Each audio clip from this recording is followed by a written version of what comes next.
Euzu billahi mineşşeytanirracim. Bismillahirrahmanirrahim.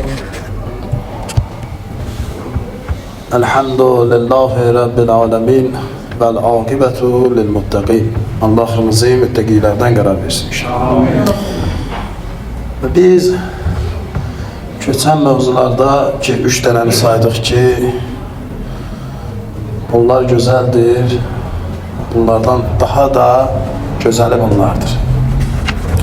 Əgər nəzərinizdedirsə, demişdik ki 4 şey gözəldir, lakin 4 şey ondan da gözəldir. Birini demişdik ki kişinin utanması gözəldir, lakin qadının utanması ondan da gözəldir. Sonra demişdik ki hər kəsin ədalətli olması gözəldir, lakin əmir sahiblərinin ədalətli olması daha gözəldir. Sözü də demişdik ki qocanın tövbəsi gözəldir, lakin zamanın tövbəsi daha gözəldir. Və dördüncüsü qalmışdı ki vaxtla əlaqədar demədik. Dördüncüsü də budur ki zənginin cömərtliyi gözəldir, lakin kasının cömərtliyi ondan da gözəldir. İslamda cömərtlik sadəcə mal verməkdir. İnsanın qəlbinin genişliyi, Allaha olan etibarı və bəndələrə olan mərhəmətidir. Zənginin cömərtliyi daha dərin məna daşır. Çünki o ehtiyacı olduğu halda paylaşır və Allahın rızası öz rahatlığından üstün tutur. Cömert sözünün mənası əvvəla cömert fars sözündə can deməkdir. Yəni bir mənasında ruh, qəlb, həyat mənasında şir. Mərd də kişi, igid, mərd insan kimi tərcümə olunur. Yəni ikisi bir yerdə olur ki cömert olur. Ədəbi dillə desək, qəlbi geniş, əli açıq, bağışlayan, başqasının ehtiyacını düşünən insana deməkdir. Azərbaycan və İslam ədəbiyyatında cömərtlik, səxavət, alicənablıq, fədakarlıq, mərhəmət, paylaşmaq mənasında işlədilir. Ərəb dilində, Qur'anda cömərtlik mənasını verən əsas anlayışlarda bunlardır. Ki, məsələn, səxavəti götürə bilirik. İnfaq, Allah yolunda verməyə deyərlər. İsar, özündən üstün tutmağa deyərlər. Kələm, alicənab və ucalıq mənasında tərcümə olunur. Cömərtlik haqqında Qur'an-ı Kərimdə bir dənə gözəl ayə var inşallah. Onu nəzərinizə çatdırın. Buyurur ki, Bismillah, sevdiyiniz şeylərdən Allah yolunda verməyincə yaxşılığa çatmazsınız. Ali İmran surəsinin 92-ci ayəsində. Bu ayə göstərir ki, həqiqi cömərtlik artıq qalanı vermək deyil. İnsanın sevdiyinin paylaşmasıdır. Allah cömərtləri sevir. Allah yaxşılıq edənləri sevir. Allahın kərim sifətindən pay almaqdır, əsas ki bu cömərtlik. İnsan verdiksə ilahi əxlaqa yaxınlaşır. Deməli, insan bir şeyi paylaşsa, əsas budur ki, neyir? Əxlaqı ilə Allaha yaxınlaşır. Həzrət Əli əleyhissalam buyurur ki, cömərtlik müminin gözəl sifətlərindəndir. Müminin gözəl sifəti cömərtlikdirsə, insan gərək o gözəlliklə yaşaya bilsin. Yəni, daim səxavətçi olsun, paylaşmağı bacarsın. Elə əl sıxmağı yox. Bizdə böylər deyər ki, nə əlin bəlk olsun, nə əlin tam açıq olsun. Biraz da, biraz. Amma paylaşmaq o qədər insana səxavət gətirir və o qədər insanın əxlaqına, həyatına təsir göstərir. Sən heç özün anlamazsan ki, bu hardan gəldi. İmam Sadiq əleyhissalam buyurur ki, ən üstün sədəqə odur ki, insan ehtiyacı olduğu halda versin. İnsanın özünün ehtiyacı olduğu halda əlində olanı gərək versin. Bir də hamısını versin, yarısını versin, 1/3 versin. Əsas odur ki, kasıbın cömertliyi gözəldir. Varlı onsuz da bir məna daşımağı budur ki, bunun varı da artığı verir. Amma kasıblı odur ki, öz ehtiyacı da var. Qarşı tərəfin də ehtiyacını düşünür. İmam Həsən Əl-Müstəba buyurur ki, cömertlik neyməti başlamadan verməkdir. Cömertlik neyməti başlamadan vermək odur ki, yəni həqiqi səxavətə qarşı tərəf istəməmişdən əvvələn tutmaqdır. Məsələn, mən baxıram ki, Kərbəlayı Davudun bir şey ehtiyacı var. Mən gözləyirəm ki, Kərbəlayı Davud gəlib deyəcək ki, bəs məşədir, mən filan şeyə ehtiyacım var. Mən dedim ki, hə, bilirəm Kərbəlayı, gəl, məndə var, verim. Amma cömertliyin gözəlliyi budur ki, İmam Həsən əleyhisselamın buyurduğu budur ki, başlanmadan verməkdir. Mən görürəm Kərbəlayı Davudun bu şeyə ehtiyacı var. Kərbəlayı edirəm, Kərbəlayı 2 dəqiqə səbirli ol, sənin işin var. Ki, gələ, bu məndən olan bir paydır, götür ki. Yəni, gücüm çatan budur, məndə olan budur, sənin axtardığın budur. Gələ, götür get. Gərək ki, ən gözəli budur ki, gözləmək kimsə gəlib desin. Gördünsə, çünki sənin gözlərin yəqin daxil, gördünsə yubanma. Varındısa ver getsin. Və narahat olmaya, ha? Çünki sənə nəzarət edən var. Sənin bu işi görən var. Sənin bu işə dəyər verən var. Biz cömertliyi ən çox maddiyyatda görürük. Amma cömertlik tək maddiyyatdan ibarət deyil.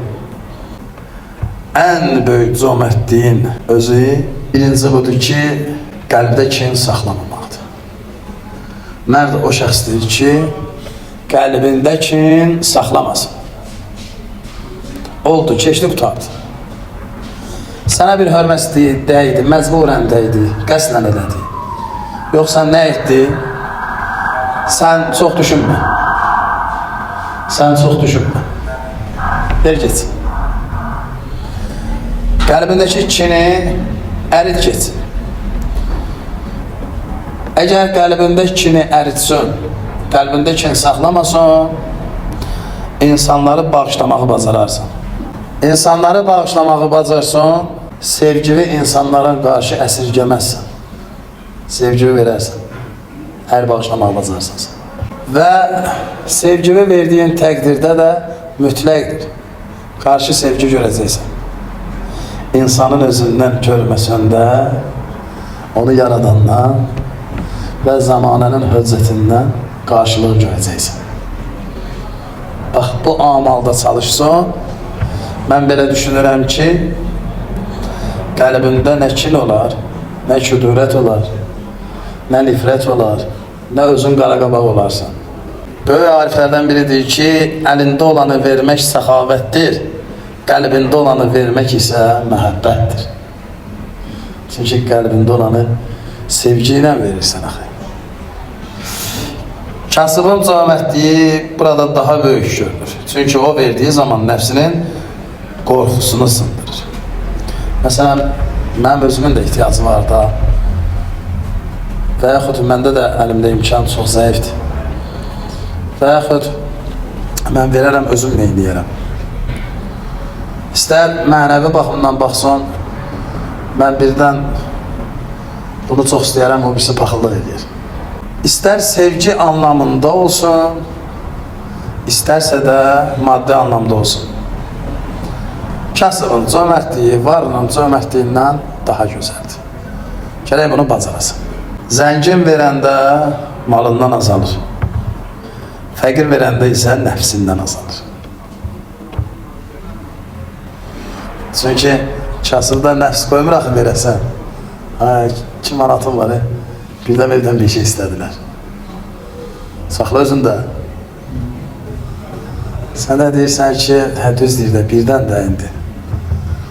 Yəni sən nə qədər Allaha arxayınsan və nə qədər arxayın deyilsən ki, o cibvə girən o 2 manatın ruzusu kimdəndir?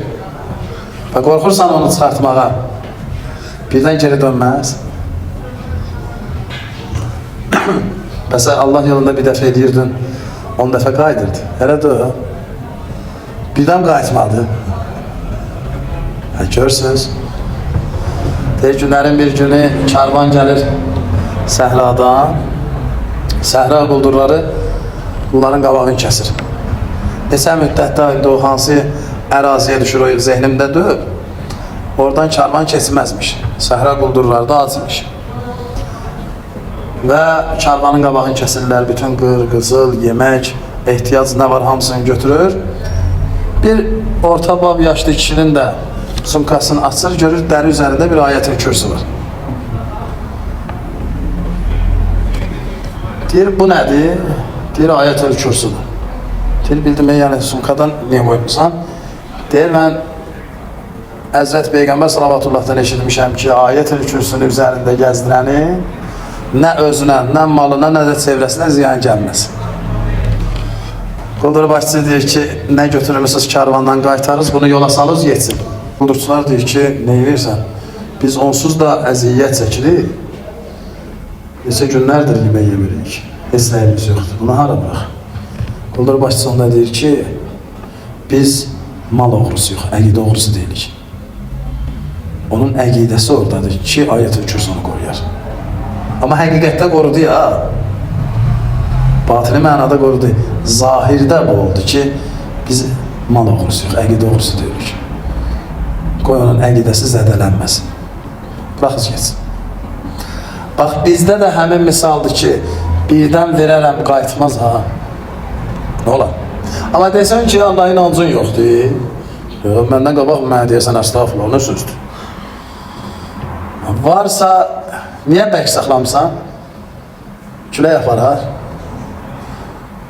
Sənin qazancın halaldan olsa əzizim, əlindən külək aparırsa da belə o pulu, yəqinin olsun, bir fəqirin qabağına düşər. Əgər halaldan olsa. Haramdan olsa da sevincinə. Allah səni təmizləyir, mənəviyyatı özünə qaytarmaq istəyir. İslamda əsas savaş ki var, o insanın nəfsinin savaşdır. İnsan gələ nəfsi ilə savaş eləməyi bacarsın. İndi bir kasımın ki, nəfsi ilə savaşı əsası budur ki, öz tamahına ya qalib gəlir, ya məğlub olur da. Bu savaşda bir tərəf deyə bir şey yoxdur. Ya qalib gəlirsən, ya məğlub olursun. Amma kasımın cömertliyi olsa, tamah ona məğlub olar. Sonra dünya bağlılığı ondan qırılar. Sonra təfəkkürü güclənir. Düşünmə qabiliyyətinə malik olar. Fəqirin bir tikəsi bəzən varlığının xəzinəsindən daha ağır gəlir ha, qiyamət günü. Onun bir tikəsi varlığının xəzinəsindən daha artıq gəlir. Vaxtında vermək. Çünki Allah miqdara deyil, ixlasa baxır. İxlasa qiymət verir. Bax, zamanı imamının bizlərə ən böyük tövsiyəsi və ən böyük göstərişi budur ki, ixlasa tərəf gedin. Cəmiyyət gözünə yox, Allahın ixlaslığını sevin. Və həqiqətən Allah sizi düşündüyünüzdən artıq eləyər, ucaldar. Allah'a and verək, izzət cəlalına, Allah'ın xatir bizi həqiqi möminlərdən qərar versin və Allah'tan istəyimiz bu olsun ki, Allah zamanı imamının zuhurunu azil eləsin və bizi cömertlikdən ayrı salmasın inşallah. Bismillahirrahmanirrahim. İnna nahnu nuhyil mauta və naktubu ma qaddama və asara və kullə şeyin əhsənahu fi imamin mubin. Sadakallahu l-aliyyul azim. Salavat. Allahümme salli ala